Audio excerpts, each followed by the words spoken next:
salli ala seyyidina Muhammedin ve ala ali seyyidina Muhammed.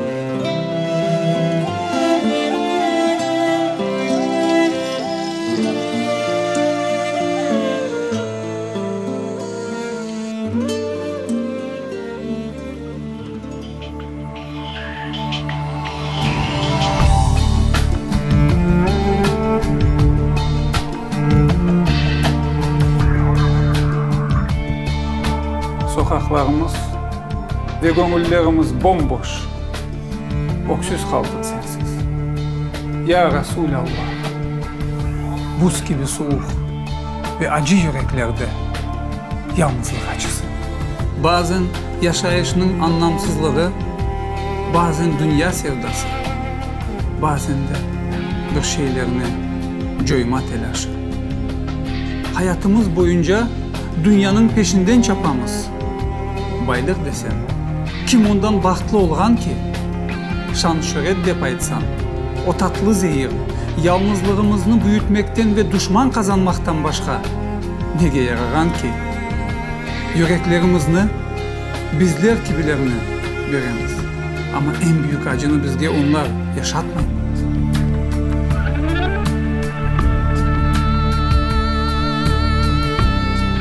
Milletke ve tanğa hizmetini laf olsun dep aytamız artık. Büyüklerinin sözleri ise anlamaganlarının tillerinde çok oldu. Tuşlarımızga kelmedin. Senden son biz kene her şeyini karıştırdık.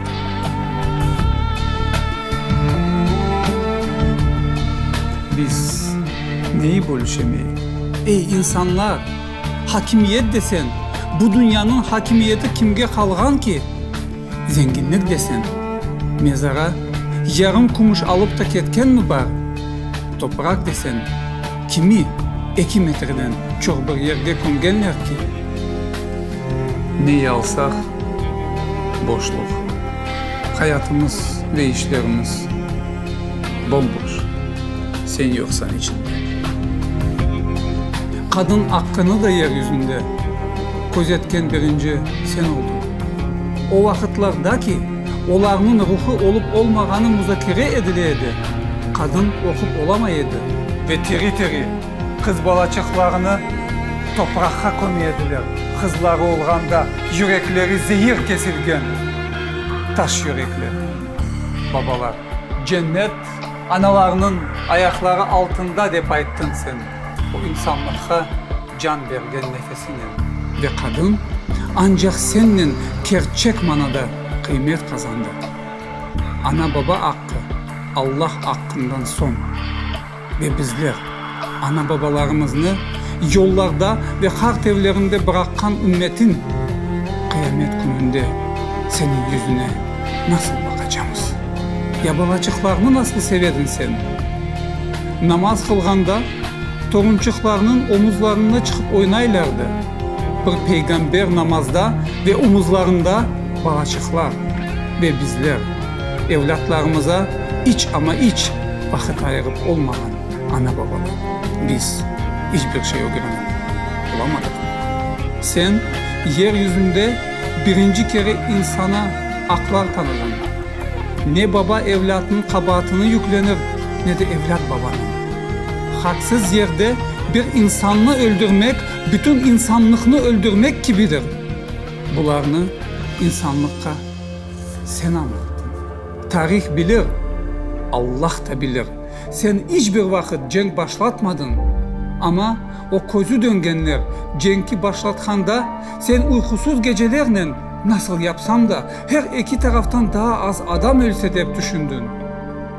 1500 yıl evvel sen öyle bir kanunlar vaz ettin ki insanlık ve medeni devletler bu meselelerini ancak iki dünya cengi ve milyonlarca ölümlerden son ortaya koymaya akıl ettiler. Ve şimdi bizler senin ümmetin yeniden öğrenemiz. Onlardan. Sanki sen hiç gelmegen edin. Biz ne garip olduk. Ya Resulallah. Seni tarihinin eski sayfelerinde aragan nafile uğraştı. Tapılmaz. Çünkü sen tarihinin üstündesin.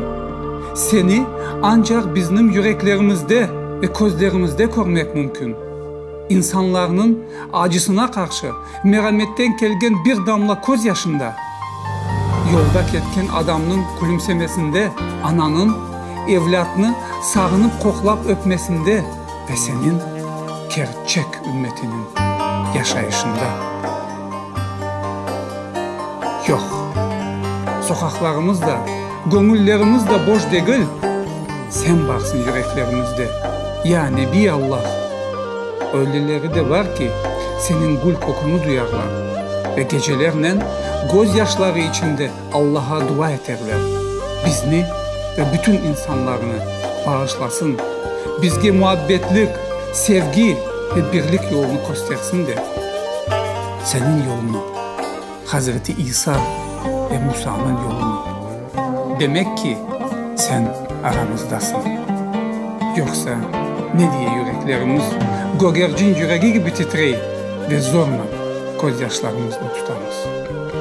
Milletimizin selamını kabul et ya Resulallah. Milletimizin sevgisini kabul et ya Habiballah. Milletimizin sadakatını kabul et ya Nebi Allah.